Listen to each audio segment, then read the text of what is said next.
WVUA News at 6 with your award-winning news team, Lynn Brooks, Philip Coleman, weather with Richard Scott, and sports with Gary Harris. Tonight on WVUA News at 6, new developments in the investigation of a fatal crash that left one girl dead in Northport. Tonight, the suspect's attorney speaks out about the case. And more cities are hit by devastating tornadoes. We'll have the latest. But first, the latest on the investigation of that fatal car crash in Northport that killed one child and sent her family to the hospital. Lynn Brooks is on assignment and will join us in just a moment. But first, we are now hearing from the attorney for the suspect in that case. WVUA reporter Jennifer Edwards has more. Danny Ray Smith is charged with driving under the influence, assault, and leaving the scene of an accident with injuries in the crash Saturday that killed 8-year-old Haley Burks. Tuscaloosa attorney Bob Prince is representing Smith in the case. Well, I've represented Mr. Smith for years and have been a friend of the family for a long time. So in the time of need, they call me.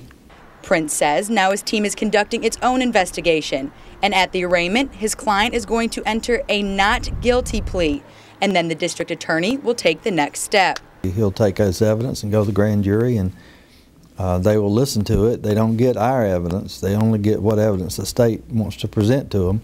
And it's a probable cause hearing, really is what it is. And so if the grand jury thinks there's probable cause that a crime was committed and that Mr. Smith committed it, then they could return a true bill for a lesser charge, for the current charge, or for a greater charge.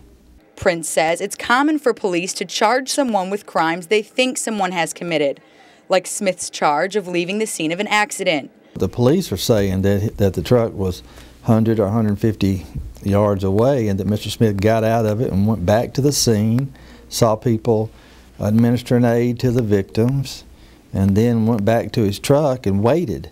I mean, I don't know what more you could do. I think it's unfair for anybody to judge what you're supposed to do and what you would do in a situation like that. Prince says the Smith family is heartbroken over the tragedy and their prayers go out to the family. Reporting in Tuscaloosa, Jennifer Edwards, WVUA News.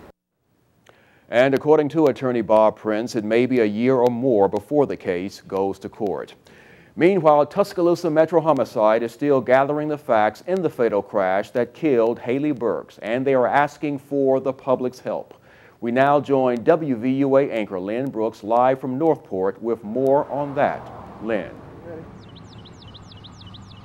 Philip, I'm on 5th Street in Northport, and a very different scene here today than it was at this very spot just 3 days ago. In fact, some baseball players over at Kentuck Park are playing a ball game. There's another group that are just getting started with baseball practice. The traffic is coming and going as normal. But on Saturday, as a local family was leaving the Tuscaloosa Regional Air Show, Haley Burks, 8-year-old Haley Burks and her family were walking in this very area when they were hit by a vehicle. Haley Burks, as we reported, was killed in that accident. And investigators still trying to piece together exactly what happened. Now, in addition to Haley Burks, her mother was also hit and injured, and also Haley's 3-year-old sister were also hit. In addition to that, there was another individual who was hit. We do not have that person's name. Tuscaloosa Metro Homicide just trying to piece together the puzzle of what happened and resulted in the death of 8-year-old Haley Burks. Now, at this area right now, you can still see the crime scene tape right here off of 5th Street. So this, you can tell from being out here that this crime transpired only 3 days ago, so you can still see the remnants. You can also see areas on the grass where investigators have spray painted off different marking points as they continue this investigation. And speaking of that investigation, homicide detectives really want your help. You know, about 75,000 people came to the Tuscaloosa Regional Air Show. So if you were in this area on Saturday evening, you may have a piece of information that could help with this investigation. You're asked to call Lloyd Baker with Tuscaloosa Metro Homicide. That number, 205-4 205-464-8691. Again, 205-464-8691. Live in Northport, I'm Lynn Brooks, WVUA News. All right, thank you, Lynn. Research into the history of Danny Ray Smith, the suspect in this case, reveals that he was previously connected to a fatal crash in a different way. Newspaper records show that Daniel Scott Smith, Danny Ray Smith's 19-year-old son, was killed while driving on McFarland Boulevard in 1994.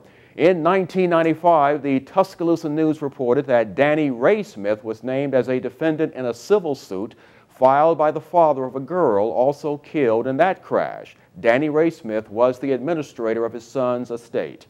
According to the newspaper report, the suit claimed that Daniel Scott Smith was legally intoxicated when that wreck happened in 1994. These reports did not include information about the outcome of that suit. An update now on the internal audit of the Northport Police Department. As we have reported, Northport Police Chief Robert W. Green was put on paid administrative leave by the City of Northport. According to Northport Mayor Bobby Herndon, a consulting firm was hired to audit the police department, and they should be on the scene in a week to 10 days. Mayor Herndon says things will remain the way they are until the investigation is over.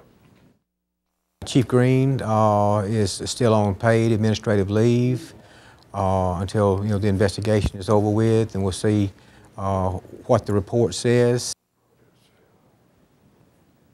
And the results of that audit will be presented to the City Council to determine what action should be taken.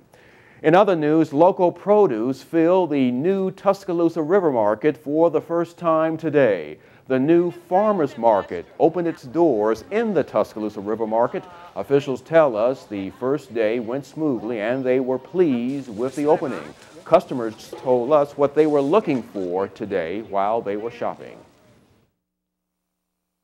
Giant sweet potatoes, so that ought to be interesting. I was looking for spinach and they sold out, so. We should have gotten here at 7. I have peel jelly, and I have corn cob jelly and cudgel jelly, but I don't have any here. I sold all of it. Corn cob jelly? Yes. I was looking for some more vegetables, but it looks like they're already sold out.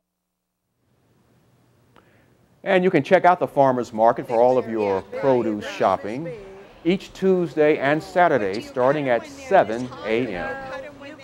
Higher prices at the checkout lines and at the gasoline pumps have more people looking for help from local food banks. According to the executive director of the West Alabama Food Bank, Henry Lipsey, the demand for food from the food bank has risen in all 9 counties that the food bank serves.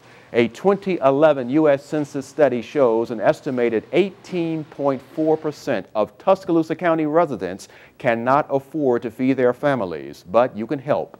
If you would like to make a donation, you can call the food bank at this number, area code 205-333-5353. Now, still to come here on the news at 6, tornadoes ripped through Texas today. We've got a major